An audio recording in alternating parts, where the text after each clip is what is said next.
Assalamualaikum warahmatullahi wabarakatuh. Kami dari kelas Ilkom C, kelompok 8, hari ini akan mempresentasikan apa saja yang telah kami pelajari di semester 1 pada mata kuliah dasar manajemen.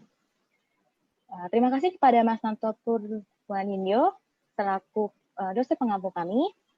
Pertama-tama saya akan memperkenalkan diri saya terlebih dahulu. Saya Raden Nurul Larasya Sabila. Saya Meli Anjani. Saya Zakwan Ahmad Nibat Patari.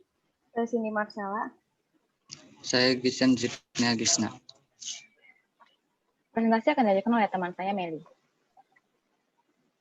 Latar belakang, Permodalan Nasional Madani adalah badan usaha yang dibangun oleh negara untuk negara. Setelah terjadinya krisis moneter pada tahun 1997, pemerintah sadar akan penting dan berpengaruhnya usaha-usaha kecil di Indonesia jika dapat dikembangkan. PNM menyalurkan investasi bagi masyarakat prasejahtera, terutama reksadana dan dana kelola lainnya. Bukan hanya investasi, tetapi PNM juga memiliki grup di bidang lainnya. Badan organisasi ini telah bergerak selama 21 tahun dan membantu lebih dari 5 juta nasabah di Indonesia. Next. Profil perusahaan. Perusahaan ini didirikan pada tanggal 1 Juni 1999 dan bertujuan membantu pengembangan usaha mikro, kecil, menengah, dan koperasi. Nilai strategis tersebut kemudian diwujudkan pemerintah dengan mendirikan PT Permodalan Nasional Madani pada 1 Juni 1999 sebagai BUMN yang mengembangkan tugas khusus memperdayakan usaha mikro, kecil, menengah, dan koperasi. Gerakan ini juga dapat membantu masa depan usaha-usaha kecil yang mana membantu memberikan lahan dalam sumber daya manusia.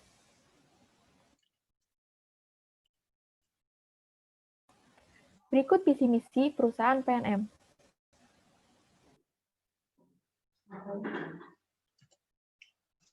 Adapun teori analisa, yang pertama isu budaya terkini dan pengaruhnya terhadap organisasi. Menciptakan budaya inovatif, spiritualitas, dan budaya organisasi. Setiap perusahaan berkewajiban memiliki budaya inovatif sehingga perusahaan mampu menumbuhkan kreativitas dan kembangkan kesadaran makna hidup dalam bekerja, sehingga karyawan dapat bekerja dengan sepenuh hati dan menumbuhkan hasil yang maksimal.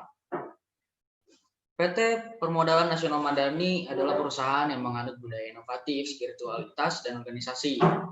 Membuat daya saing antar pekerja tidak terlalu tinggi, melainkan dapat bekerja sama dengan baik dengan hasil memajukan perusahaan dan menciptakan lingkungan pekerjaan yang menyenangkan.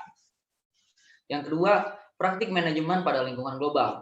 Lingkungan ekonomi, seorang manajer harus memahami isu-isu ekonomi ketika dia berbisnis di luar negeri. Pentingnya untuk memahami tipe sistem ekonomi negara tersebut. Dua tipe utamanya yaitu ekonomi pasar bebas dan ekonomi terencana.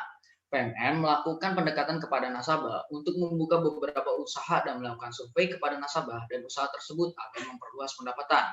PNM memiliki website yang bertujuan agar masyarakat luas tertarik untuk bekerja sama dan juga dapat mengakses PNM melalui website.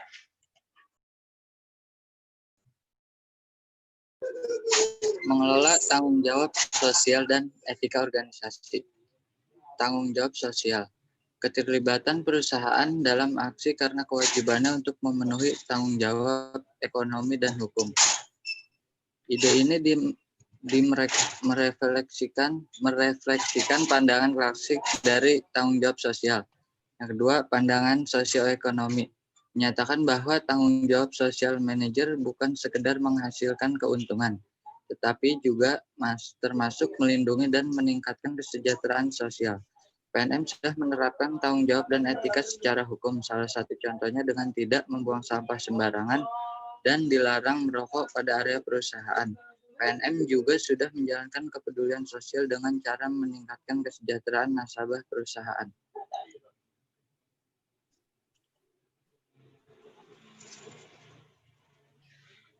Selanjutnya mengambil keputusan secara rasional terikat. Keputusan merupakan bagian terpenting dari hidup secara pribadi dan profesional. Keputusan rasionalitas terikat merupakan pengambilan keputusan yang rasional, namun tetap terbatas oleh kemampuan individu untuk memproses informasi. PNM mengambil keputusan dengan memandang aspek dan tujuan yang diminta sesuai dengan permintaan perusahaan dan diperlukan proses untuk melihat seberapa konsisten, efisien, dan logis keputusan yang telah dibuat manajer. Selanjutnya, mengelola sumber daya manusia, rekrutan, seleksi, dan pelatihan kerja terhadap kinerja kerja karyawan. Rekrutan adalah kegiatan mengidentifikasi dan menarik pelamar kerja yang kompeten.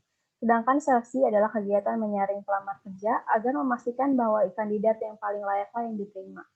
Pada kedua perusahaan, proses rekrutmen yang dilakukan memperlihatkan pengaruh terhadap kinerja karyawan pada seleksi dan pelatihan kerja bertolak belakang.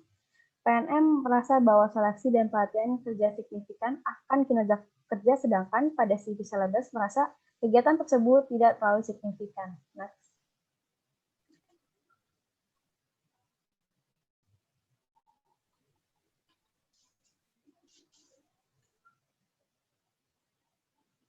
Isu dan kasus terkini terkait pemimpin perusahaan, memotivasi karyawan. Teori Y adalah teori yang memiliki pandangan positif, mengasumsikan bahwa karyawan menikmati pekerjaan, berkomitmen akan pencapaian, mencari tanggung jawab, dan menerimanya memiliki motivasi tinggi. PNM menganut teori Y yang berpandangan positif terhadap karyawannya.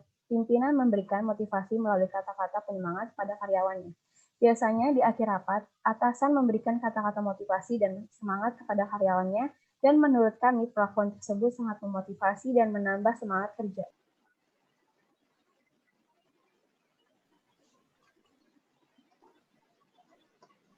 Dapat disimpulkan bahwa PNM yang berpusat pada di area ekonomi ini menjalankan tujuan mereka dengan sungguh-sungguh, yaitu meningkatkan kesejahteraan dari nasabah mereka, yaitu usaha-usaha kecil, juga usaha menengah, dan koperasi. Lalu, daya saingnya mereka yang tidak terlalu tinggi ini juga membuat hubungan ke keluarga mereka ini cukup erat. Lalu, pengambilan keputusan mereka yang juga dibuat secara adil bersama dengan anggota yang lain, tapi tetap mengikuti aturan dari perusahaan atau keinginan dari perusahaan itu sendiri. Lalu, perekrutan dan seleksi, di mana menurut PNM sangat penting karena kedua kegiatan ini dapat membuat mereka mengukur apakah dari karyawan ini, calon karyawan ini cocok dan layak berada di perusahaan mereka. Lalu kepemimpinan, di mana kepemimpinan di PNM sendiri tidak terlalu memberikan banyak tekanan sehingga para karyawan bisa merasa nyaman saat bekerja di perusahaan mereka. Lalu untuk saran dari kami sendiri, ada daya saing yang dimana sumber kami berkata kalau sebenarnya cukup tinggi akhir-akhir ini dikarenakan keadaan yang tidak terlalu memungkinkan dan juga komunikasi yang sering terhambat, sehingga daya saing antara karyawan-karyawan ini cukup tinggi karena mereka harus berpikir kritis dan juga harus lebih kreatif, sehingga rasa keinginan mereka masing-masing ini cukup tinggi ya. Lalu dilanjutkan dengan kepemimpinan, di mana menurut kami dan narasumber yang telah berbicara kepada kami ini bahwa pimpinan sekarang tidak terlalu aktif, di mana membuat para karyawan merasa tidak terlalu termotivasi dan merasa kalau kinerja pekerjaan mereka ini menjadi menurun dikarenakan tidak aktifnya pimpinan mereka.